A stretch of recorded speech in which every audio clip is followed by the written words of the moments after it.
સદગુરુની શાન સિવાય કોઈ દી બાપુ વસ્તુ શક્ય જ નથી.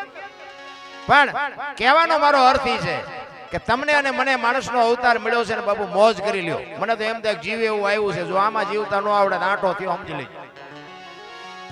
વાહન મકાન રૂપિયા લોટા હવામાં ઉડે વગર દોડે વાતું થાય બાપુ હિલોળા કરે એવું મળ્યું. છોકરા કાજુ બદામની વાગઠ કરે, બોલો આપણને પારલે નો જ જોયું.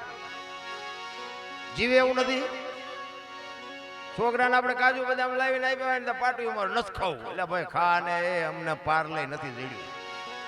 સમય જીવે એવો આવ્યો છે પણ ખાતા નથી આવડતું. અત્યારે તમે જોવો વી માવા સોરીને ખાય, પણ અહીંયા ભાઈ નાખવા જ ન નાખે.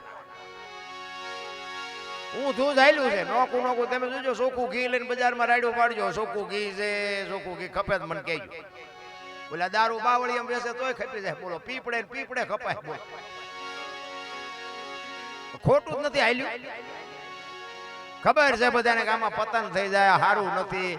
બોલો ચોખ્ખે ચોખ્ખું વેચે તો કે આ બજારમાં રાડ્યું પડે એમાં કઈ ન. બોલો સાનો માનો વ્યક્તિ હોય ને કઈ એનો પ્રચાર કરાય તોય ખપે. બોલો પીપડા 2 લીટરના પીપડા ખૂટી રહે.